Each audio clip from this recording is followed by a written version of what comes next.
Olá! Começa agora mais um bate-papo. Desta vez o tema norteador é o levantamento de peso olímpico, conhecido como LPO. Nosso convidado é o grande professor Braulio Socorro. O professor Braulio atualmente atua como coach na área de LPO, de CrossFit e também de Powerlift. Com vasta experiência nesses segmentos, inclusive como atleta, onde atingiu o seu ápice sendo campeão e recordista brasileiro nas modalidades agachamento e supino, o professor Braulio está aqui para dividir um pouco da sua vasta experiência conosco. Cabe dizer que ele é idealizador de alguns projetos, dentre eles o projeto LPO para Todos e LPO Kids. Também publicou este ano um livro, além de já ter participado como autor e coautor em alguns artigos. Tá certo? Professor Braulio, é um prazer tê-lo conosco nesse dia. Seja muito bem-vindo. Obrigado, Ronaldo. Obrigado a vocês que estão aí do outro lado assistindo essa entrevista. É um enorme orgulho e prazer conhecendo essa fera aqui, o Ronaldo, um grande amigo. Estou aqui para, de alguma forma, levar algumas informações importantes para vocês sobre essa modalidade que, vamos dizer assim, ela começou a emergir no Brasil nos últimos 6, 7 anos e que agora está começando a tomar uma ápice um pouquinho diferente em função da modalidade CrossFit. Estou aqui à disposição das perguntas dessa fera aqui. É isso aí, muito obrigado. Braulio, o levantamento de peso olímpico é uma das modalidades esportivas mais antigas. Parece que ela surge com o ressurgimento, por assim dizer, né? O surgimento dos Jogos Olímpicos da Era Moderna, lá em 1896, em Atenas, né? Percebe-se que ela tem, ou essa modalidade do LPO tem sido muito utilizado ao longo dos últimos anos como um conjunto de exercícios, acho que posso dizer assim, né? Que auxiliam no desenvolvimento, no ganho de desempenho para outras modalidades. É isso? Acho que isso nem tanto no Brasil ainda, mas se percebe muito fora do nosso país. Inclusive, fui fazer minha lição de casa e observei que muitos são os artigos internacionais, uma vasta literatura. Entretanto, aqui, né, de maneira doméstica, isso reduz muito. Parece que nossos profissionais da área da saúde, dentre eles os médicos, os fisioterapeutas, os professores de educação física, ainda apresentam uma certa aversão ao LPO. É isso mesmo, Braulio? Bom, Ronaldo, você tocou num ponto assim, primordial. O que as pessoas buscam hoje, se você analisar de uma forma, vamos dizer, global? As pessoas buscam hoje atividade ao ar livre, as pessoas que gostam de corrida, pessoas que gostam de fazer exercícios em barras, em parques. Com uma barra, você faz uma infinidade de exercícios, desde que você tenha algum tipo de supervisão ou alguém te dê uma orientação. O treinamento resistido, o treinamento de força, basta você analisar o seguinte: o que o ser humano mais perde com a longevidade dele, que deveria ser uma longevidade e não uma brevidade? Ele perde força. Porque cada vez mais o sistema de vida que nós vivemos faz com que você fique automatizado no sentido de controle remoto, televisão, muitas vezes no trânsito. Haja controle remoto, hein? Sim. E dentro disso que nós vemos, essas possibilidades de exercícios do treinamento de força, o levantamento de peso ele já surgiu lá em 1905, onde a International Weightlifting Federation abriu uma janela de uma associação para as equipes começarem a competir. Tá? E as mulheres começaram a ganhar um espaço já bem depois, muitos anos depois. O que aconteceu com o treinamento de força? É muito fácil você comprar uma barra, hoje discos, e ter um espaço de 2 metros quadrados para levantar peso. Então se tornou essa facilidade em função disso. Entendo. Desculpa, eu não quero te interromper, eu só queria contribuir. O LPO, então, levantamento de peso olímpico, destaca em especial a capacidade física, força, potência, isso? Sim. Resistência muscular também? Perfeito. Dentro de um programa de treinamento de levantamento de peso, você pode ter exercícios onde você vai fazer um trabalho de profilaxia, onde você vai identificar algum tipo de problema dessa pessoa. Por exemplo, no exercício que nós chamamos de overhead squat, que você põe um PVC de plástico, e você pede para o professor fazer um movimento onde você consegue avaliar o joelho, tornozelo, quadril, sem necessariamente essa pessoa ter um peso nessa barra. Então você já consegue dar um diagnóstico de movimento humano, alguma deficiência de quadril, de glúteo, médio. Então, aí eu posso mostrar para você o seguinte, eu te monto um programa de 5 minutos, onde você tem que fazer 20 overhead squats com PVC. Você tem que fazer 20 front squats, que é um agachamento pela frente, só com o peso corporal. Onde você tem que fazer 20 flexão de braço, 20 abdominais. Isso é um treino cardiorrespiratório. Eu estou usando o peso corporal, usando o máximo de repetição no menor tempo possível. E eu posso fazer com peso isso, dadas as devidas proporções do condicionamento físico dessa pessoa. Ele aprendeu a fazer um bom agachamento, ele aprendeu a fazer uma boa puxada, ele aprendeu a fazer um bom overhead squat. O que é bom? O bom é uma condição de segurança para essa pessoa. Então muitas vezes eu posso mandar ele fazer um overhead squat, onde o joelho dele faça uma adução. Isso eu posso sobrecarregar uma articulação dele. Então ele vai fazer isso em casa sozinho? Não, ele precisa de alguém que o oriente, mesmo que seja numa videoaula. Isso já é suficiente, possível para uma pessoa olhar e falar, ah, entendi. Eu posso usar um aparelho como referência? Então, o levantamento de peso ele te arremete a pensar no movimento humano, que é uma barra de 1,80 m ou de 2,20 m, que é uma barra profissional. Uma barra para criança pesa em torno de 7 kg, uma barra feminina pesa 20 kg e uma barra masculina pesa 20 kg.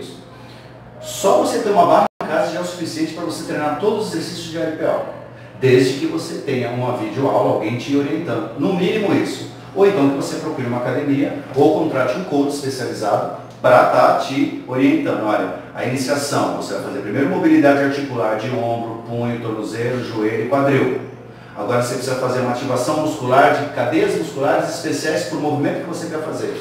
Com todo esse tipo aí de articulação envolvida, podemos dizer que de alguma forma ela contribui para a consciência corporal? Perfeito. Para um maior aprimoramento, das habilidades motoras? Sim.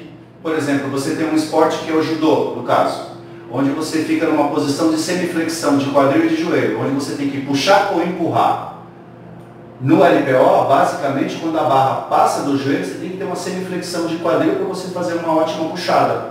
Então você imagina você fazendo isso com, sei lá, 100 quilos, 80 quilos, desde que você esteja treinado para isso. Você imagina você que é de uma categoria de 56 quilos, por exemplo, você tem essa habilidade com peso, imagina você pegando o corpo de uma pessoa com 56 quilos.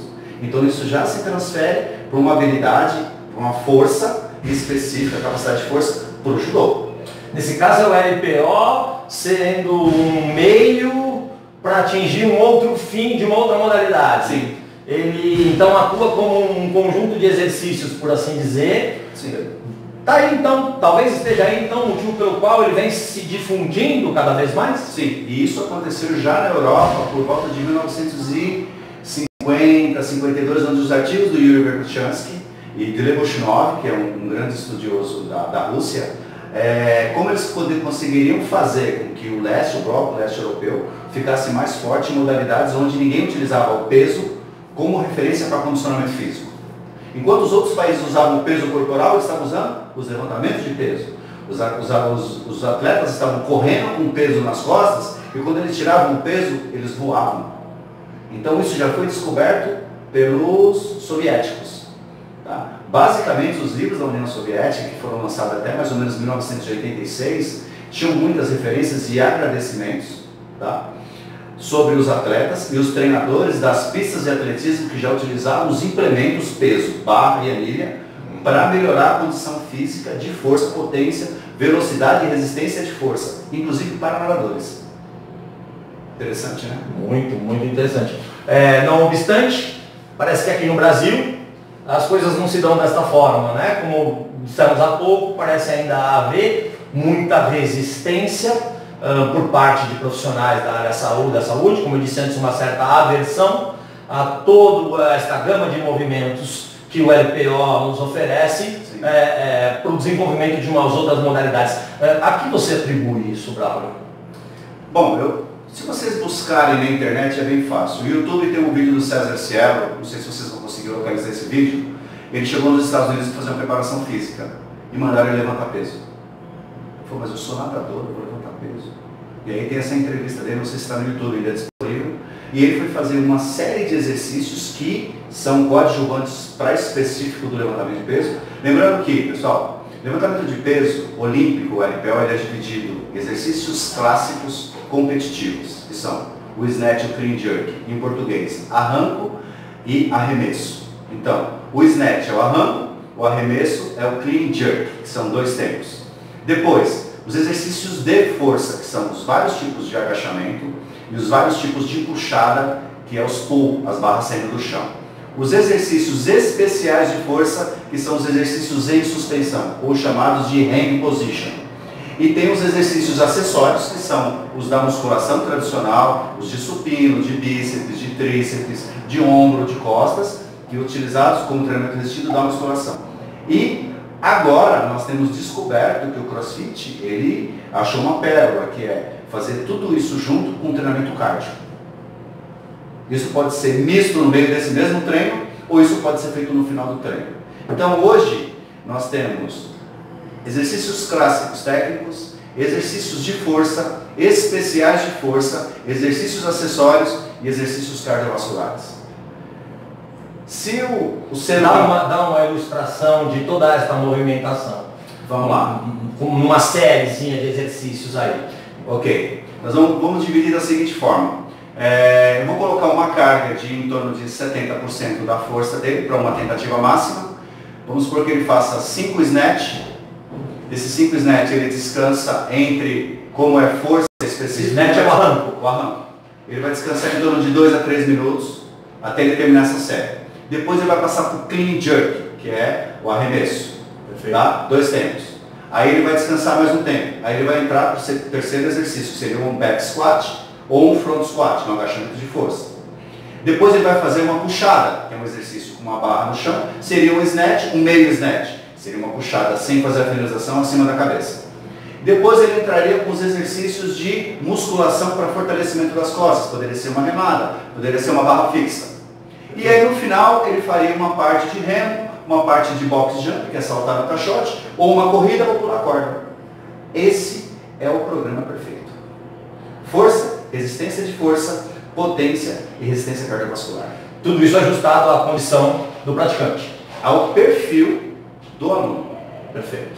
Você é um aluno que você está iniciando hoje, você vai ter um pouquinho de cada coisa com o PVC. Depois de algum tempo você vai ter um pouquinho com uma barra técnica. Depois um pouquinho com uma barra de 15 quilos. E assim, esse pouquinho que vocês usam para iniciar de 30 a 40 minutos.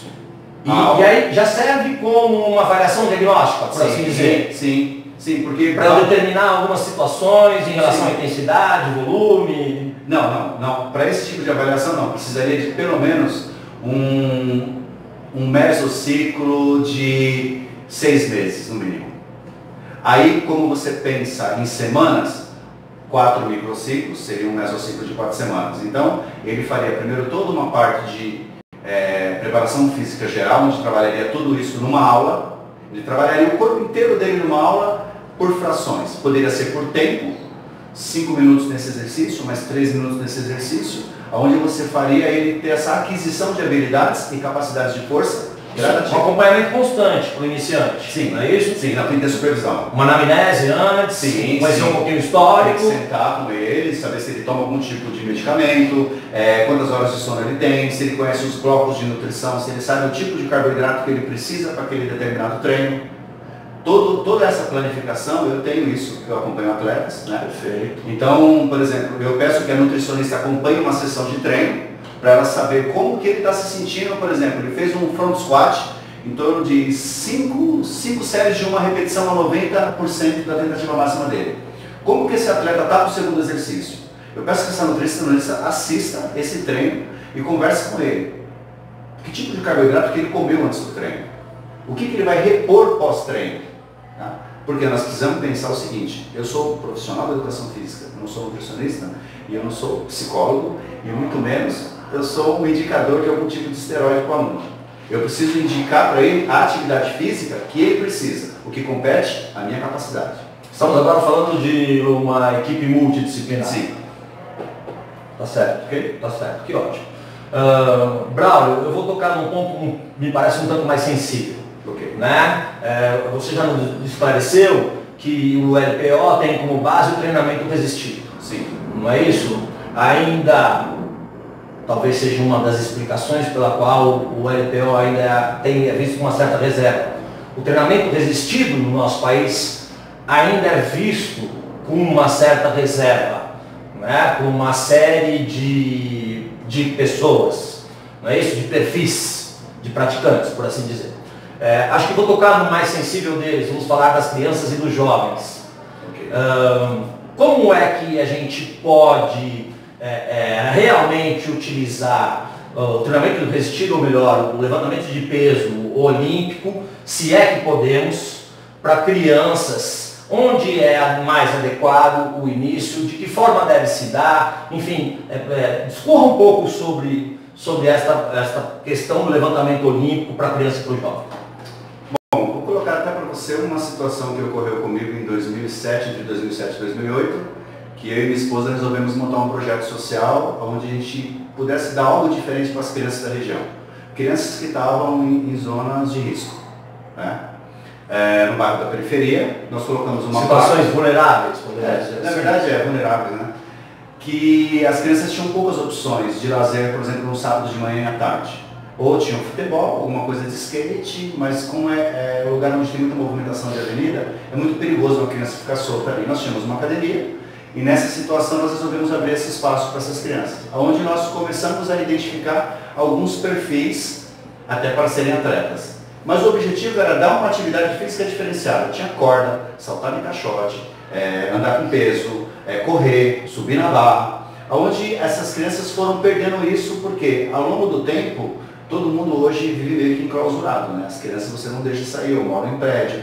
Então essas habilidades motoras dela, essa parte hormonal, que você sabe que vem até na pré-hormonal em torno de 11, 12, 13 anos, dependendo do menino ou menina, e isso fica uma coisa muito fechada para eles. Então eles têm muita energia, muitas vezes em casa eles ficam ali muito estressados, muito nervosos, porque não tem aonde jogar isso fora. Então ia para a academia, eles faziam treinamento com a gente, formato direcionado. Na verdade era um formato de circuito mesmo, onde tinha até competição entre menino e menina. Ó, quem sobe na corda mais rápido, quem faz mais flexão de braço. E isso nós fomos identificando crianças que tinham facilidade em apresentar, puxar o arranco, o arremesso, ou snatch ou clean jerk, os que já agachavam com bastante mobilidade, aqueles que a gente já identificava mesmo sendo criança, com nenhuma mobilidade de tornozelo, que você sabe que isso lá na frente pode dar problema no joelho, problema no quadril. Então isso já poderia ser utilizado na escola. Então o caminho, eu reitero, eu fiz um projeto social, mas a vontade é que esse projeto fosse para a escola. Eu tenho esse projeto pronto, apresentei para uma entidade, não vou falar aqui o nome, eles acharam que era inviável. Eu não acho que não é inviável, eu acho que é super viável, porque você não precisa praticamente de investimento nenhum, você precisa do material humano e de um professor que esteja a fim de dar aula e que seja capacitado para isso. E onde você trabalha todas essas habilidades motoras e capacidades cognitivas que a criança deveria estar desenvolvendo até a pré-adolescência. Então a proposta vem como extracurricular, no caso da escola, ou como parte do currículo, parte da educação física? Eu gostaria que fosse como parte da educação física, porque tem isso na Rússia. Rússia, Bulgária, República Tcheca, Ucrânia, onde na escola... Não de forma absoluta, né? Fazer parte do programa de educação sim, física. Sim. Seria já que o olhar da educação física no nosso país é um olhar extremamente amplo. Sim, né? Sim. Porque assim, você tem os 4 elementos, que é vôlei, basquete, handebol, futebol de salão na escola. Normalmente você tem isso como esporte coletivo. Mas você não tem nenhuma modalidade individual. Por exemplo, você não tem ginástica na escola. Você não tem um trampolim na escola. Tudo isso talvez teve na época do militarismo, eu não sei porque eu era muito jovem na época. Ainda tem algumas escolas e também é possível quando há competência e boa vontade de professores, né? Escolas particulares, né? Não, até mesmo nas públicas, a gente pode fazer atividades individuais, como se for a própria ginástica, modalidades da ginástica, não, aquelas que necessitam de grandes aparelhos, evidentemente, né?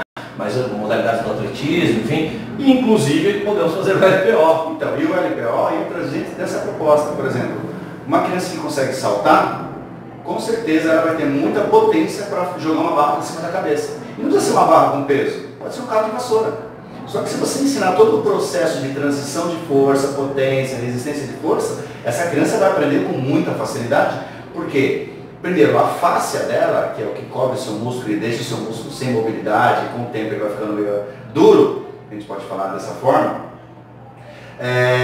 Você quando é criança, salta, ele corre, ele não pensa em alongar, então porque é tudo muito natural para ele. O levantamento de peso é muito natural, você pega um atleta ele chega às vezes para treinar com 60 quilos, ele começa a crescer com 60 quilos, porque ele já tem isso dentro dele. Essa habilidade, toda essa parte cognitiva dele já foi desenvolvida.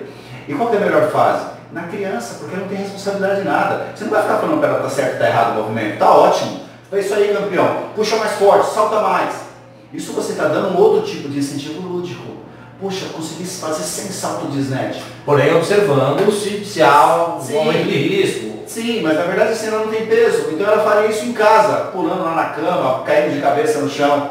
Seria uma coisa bem de brincadeira mesmo. Vamos fazer menino contra menina, quem consegue andar e dar 20 landing, que é o avanço. Pô, vai sentir a perninha dolorida, no bumbum dolorido no outro dia, mas o estímulo muscular, que é a parte motora, a parte neural que ela precisa ter. Você daria outros exercícios. O LPO, para você ter uma ideia, só com uma barra, eu tenho ali para te mostrar depois na apostila, são mais de 260 exercícios só com uma barra. A infinidade de movimento que você pode fazer é uma coisa assim gigantesca. E você precisa de 2 metros quadrados.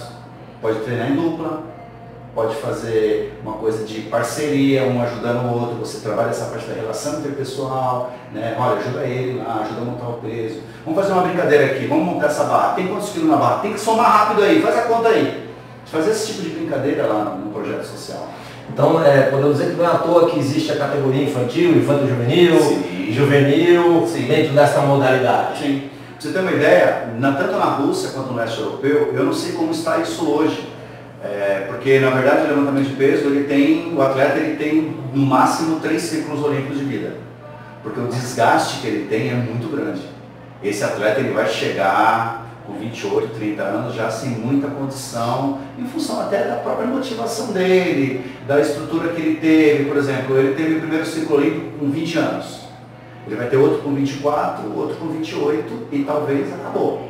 Se ele tiver algum tipo de lesão, se ele tiver patrocínio. Porque, na verdade, o atleta, quando ele pensa em ser atleta, não existe uma política para ele não ser atleta. Você não prepara ele para não ser atleta. Por isso que a gente tem tanto problema com ex-jogadores de futebol, pessoal aí que se envolve em outras coisas, vamos dizer assim, até de outros esportes. Mas o futebol é um caso mais... O cara ficou no auge, ficou rico e de repente ele perdeu tudo. Mas ele foi preparado para ser o jogador do auge, ir para a Copa do Mundo e ficar rico. E a gente tem visto vários exemplos aqui.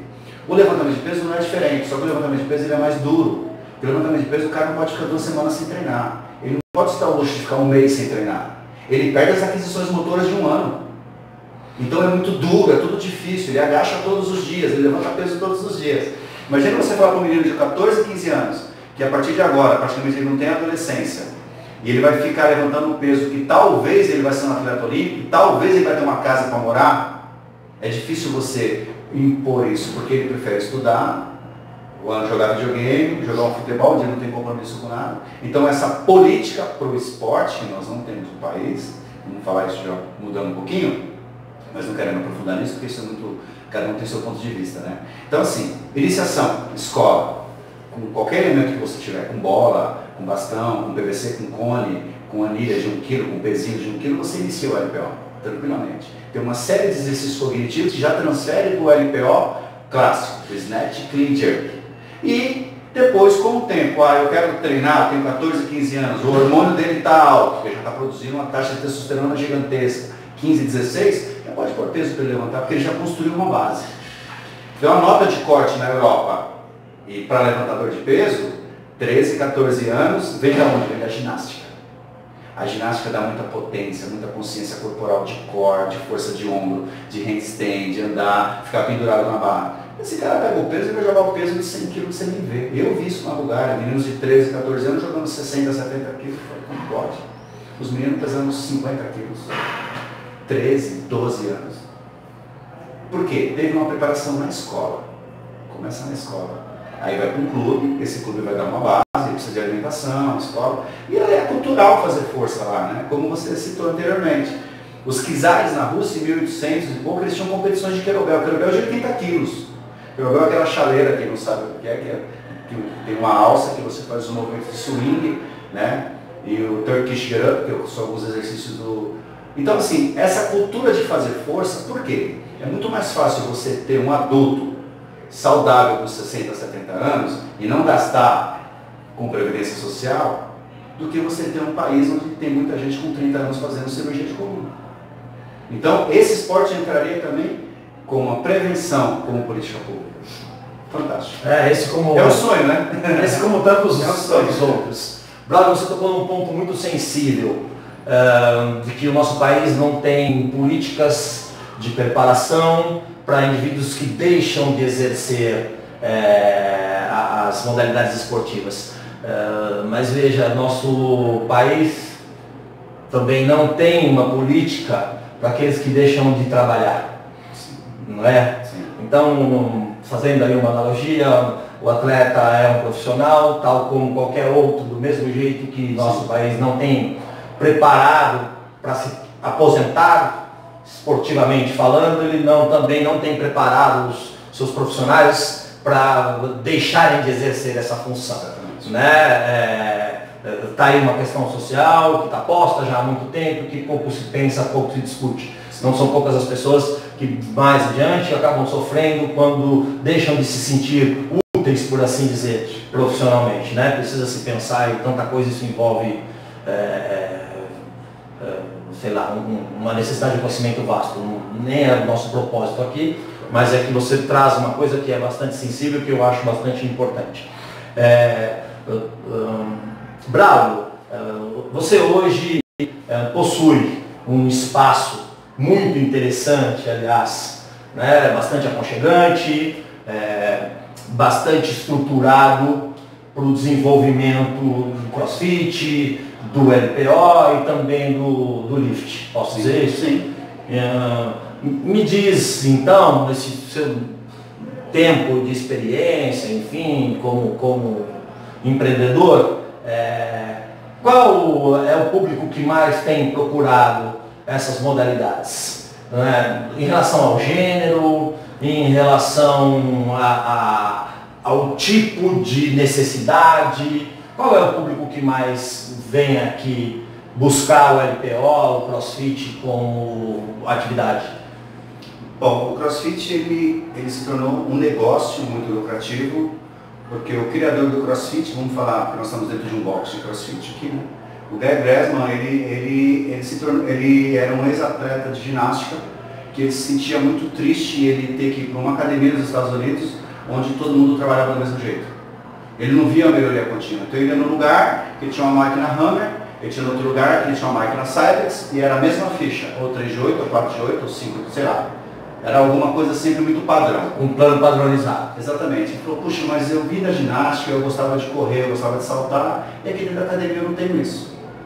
Aí ele se reuniu com algumas pessoas e começou a pensar em algo onde tivesse um local livre, vazio, onde você não tivesse máquinas, onde você conseguiria criar os exercícios de CrossFit. Maior liberdade para a expressão humana. Exatamente. Então, como ele era da ginástica, ele buscou a ginástica. Ele conheceu algumas pessoas do levantamento de peso, ele levou o levantamento de peso. Ele conheceu algumas pessoas do atletismo, ele levou algumas pessoas do atletismo. Então eles foram se conhecendo e como naturalmente, quando você tem uma ideia, ela começa a fluir, ela começa a se desenvolver, você começa a ter ideias e reuniões e conhece pessoas e contatos, uma empresa chamada Rogue se interessou em estar entrando nesse negócio CrossFit. Então começou com um box porque um negócio quadrado, fechado, não tem espelho. Como se fosse uma caixa.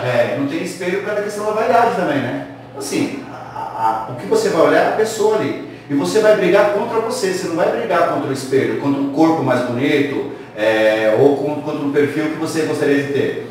Você tem um tempo de exercício. Você tem que estar mais focado no movimento. No movimento, na parte técnica, no WOD, que é o workout, que é onde você vai cruzar todas as suas vias metabólicas ali. Seu corpo vai entrar num calor tremendo e esse resultado é muito rápido. Quando isso veio apresentado para o Brasil, entre 2007 mais ou menos 2008, primeiro o pessoal do Joel, da CrossFit Brasil, e outras pessoas que foram para os Estados Unidos, e todo mundo se empolgou com isso. Peraí, é uma coisa diferente, os caras saíram correndo na rua com uma bola nas costas, peraí, o cara levantando peso, 50 vezes levantando peso, mas isso dá o que no corpo? Pô, aí foi estudar as vias metabólicas. Então, o curso do CrossFit Level 1, que é o básico, te dá uma inserção para você iniciar a ensinar o CrossFit. Depois tem o nível dos coaches. Quem é o público que pode fazer o curso nível 1, o básico? Bom, muitos profissionais, todos os profissionais de educação física deveriam fazer, porque se paga muito bem a hora-aula, tá? Mas qualquer um pode fazer o curso. Só que o que acontece? Como a nossa legislação ainda tem brechas, tem pessoas dando aula que não são professores de educação física. Eles fazem o curso, mas eles não são professores de educação física. Então o curso é um curso aberto, qualquer um pode fazer o curso. Tá? Porque você pode fazer esse curso, porque os Estados Unidos ele é diferente. Você pode fazer o curso para trabalhar, para você treinar sozinho em casa. Eu quero aprender, eu tenho esse direito. Então eles você já vai gerir a própria atividade. Deixaram isso livre. O cara vai no parque, ele compra a barra, ele compra o peso, ele tem um espaço, ele vai treinar. É legal o curso, porque o curso ele te dá toda essa base motora, cognitiva, como você dá o passo a passo cognitivo da pedagogia do movimento. Basicamente é isso. Temos aí nesse curso, então, uma ordenação. Tem. Uma estruturação de conhecimentos, de saberes, de procedimentos. Tem o template ele divide certinho a periodização. É sempre a periodização ondulatória, não é a periodização onde você visa matar a pessoa, entendeu? Então ele tem, por exemplo, 3 dias de treino de descanso ou 5 dias de treino, 2 de descanso. Aí vai depender muito de como o coach enxerga o perfil do público dele. Então o perfil nosso público hoje é teoricamente um pouco mais feminino do que masculino, tá? É uma procura muito grande, em função do que se vende em Instagram, se vende em Facebook, se vende em novela, corpo. Portadores de algum tipo de cardiopatia, de hipertensão, obesos, esses têm procurado o CrossFit ou ainda tem um... Não, tem. Um certo preconceito? Não, tem. Isso é bem aberto. Inclusive os médicos indicam o CrossFit. O CrossFit seguro. Tem um CrossFit que é inseguro. Por que eu citei seguro e inseguro? Porque depende de quem comanda a aula. É o professor que vai dar o time dessa aula. Ele que vai dar o nível de se é mais esforço ou menos esforço na aula. Tá, então o problema talvez seja as competências do professor, as habilidades, a responsabilidade que ele tem para tratar o indivíduo dentro das suas necessidades, possibilidades. Ele tem que ter o grupo na mão, ele tem que ter a aula na mão, ele tem que dominar a aula, ele tem que ter voz de comando. E o aluno tem que confiar nele. A partir desse ponto que ele se posiciona nas aulas fundamentais, aqui no nosso caso são 6 aulas, antes de você entrar para o CrossFit, você faz 6 aulas com o professor, você agenda essa aula, e aí você entra com o mínimo de base para fazer uma aula de CrossFit. E você vai fazer tudo adaptado. Você não vai fazer uma aula completa de CrossFit, você vai fazer do começo ao fim, porém você vai, por exemplo, são séries de 20 repetições, você vai fazer 10, 5, você vai fazer o que você aguenta. Mas você vai estar junto com as pessoas, você não vai ser segregado num canto, você fica nesse cantinho porque você é iniciante. Não, pelo contrário. Você vai ficar junto com a galera, que você, quando você chegar no final, que você for o último, vai todo mundo torcer para você. Vamos lá, cadê mais um? Vamos lá. Essa é a comunidade CrossFit.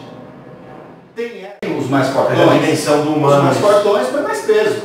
Ah, você acha que está pouco peso? Ah, está lá na lousa, por exemplo. Ó, 100 libras para os homens e 50 libras para as meninas. Mas tem meninas com outro nível. Então, embora todos estejam participando ali, a proposta não é que eles compitam entre si, sim consigo mesmo. Consigo mesmo. Você ser, o pessoal gosta muito, né? É você ser a sua melhor versão. Você, cada dia, você tenta reduzir o tempo, cada dia você tenta pôr mais peso, cada dia você tenta saltar mais na caixa. Tem uma situação bastante interessante aí, pedagógica, que é o autoconhecimento. Uma vez que a gente se propõe a melhorar, necessariamente a gente vai ter que se conhecer um pouco mais, observar como estamos fazendo, Perfeito. O que está faltando, onde podemos melhorar. Quando a gente faz essas observações na aula, nós falamos, olha, no final de semana tem uma aula específica de LPO. A galera vem, eles pagam para quem faz essa aula. Tem uma aula específica para quem está com dificuldade ginástica. Então ele vem, vai ter 4 aulas só de ginástica de solo, passo a passo pedagógico. Ele volta para a aula na semana muito melhor. Então ele entende que ele precisa ter esse autoconhecimento para ele poder melhorar na aula. Entendi. A gente falou bastante aqui do LPO, no desempenho, né? na melhora. Mas e na recuperação, Bravo? E aqueles que estão com problemas ortopédicos, vamos chamar assim. Nossa comunidade da área da saúde, nossos médicos especiais, os fisioterapeutas, de alguma forma eles têm indicado o CrossFit para recuperação? Ainda não chegamos nesse nível. Inclusive eu dou aula para 2 fisioterapeutas aqui. Só que ainda alguns fazem até alguma chacota, falar, vai fazer CrossFit que eu vou ter bastante cliente. Então eles estão na contramão, porque se eles conhecessem o CrossFit, como eles dizem, raiz, eles não falariam isso, eles incentivariam. Por quê? Primeiro é uma relação social muito bacana, de amigos, todo mundo se conhece no boxe. Olha, eu vou treinar no boxe tal, vai todo mundo pro boxe, é super bem recebido. Vai lá, compra a camiseta e tira foto. Então ele tinha que enxergar essa questão do relacionamento interpessoal mais bacana. Mas ele já cita alguns fisioterapeutas, eles vão vir para cá, vão matar os caras lá. Não tem nada a ver. Vamos ter esse olhar fragmentado aí, tá. Só do ponto de vista ortopédico mesmo. Ainda assim, carece de um olhar mais adequado, carece de conhecer melhor antes de fazer esse pré-julgamento. Se, por exemplo, se esse profissional ortopedista treinasse, que a grande maioria não treina, estou falando assim, a grande maioria... Ou pelo menos viesse conhecesse, e visse como o profissional da educação física, profissional, orienta o exercício, ele sabia que aquela lesão foi decorrente de outras coisas, não do CrossFit. Foi decorrente talvez de um histórico que essa pessoa já tinha, ele já tinha um problema, que ele teve algum tipo de lesão quando ele jogava futebol, quando ele jogou vôlei, então ele já trouxe algum tipo de problema e o CrossFit só evidenciou isso? Talvez sim, talvez não. Mas o que eu digo é o seguinte, eu tenho visto pessoas aqui buscando CrossFit para melhora de tudo, principalmente força, resistência, potência e melhorar cardiovascular. Então o CrossFit ele pode ser um remedinho também para as pessoas. Muito bom. Poderíamos seguir aqui com muita coisa, mas nosso tempo já agora é meio escasso. Braulio, para finalizar, nos conta um pouco da sua trajetória, desde lá de quando começaste, enfim, até este momento, e aí, evidentemente, passando por todas as modalidades esportivas, enfim, que você experimentou ao longo desse tempo, e projeta um pouco do teu sonho, daquilo que você quer chegar, onde você quer levar, agora já bem estruturado, ou melhor estruturado em função dessa trajetória. Bom, eu posso dizer que eu fui uma pessoa privilegiada, né? Eu iniciei nos esportes com 9 anos de idade, fui jogador de futebol profissional, não vingou como jogador profissional, mas passei por lutas, fiz judô, fiz bastante tempo capoeira, fiz atletismo no SESI, depois eu fui para musculação. E nunca deixei o futebol de final de semana. Esporte na veia. Então. Esporte na veia. E casei com uma pessoa também que tem esporte na veia, minha esposa. E aí o que aconteceu? Ao longo do tempo eu fui descobrindo outras modalidades. E a gente vai, assim como eu conheci vocês também, né? A gente vai descobrindo outras pessoas. Eu conheci um fisioterapeuta em 1986, que ele trabalhava com levantamento de peso, onde eu comecei a ter um pouco de paixão pelo levantamento de peso, que era o powerlift.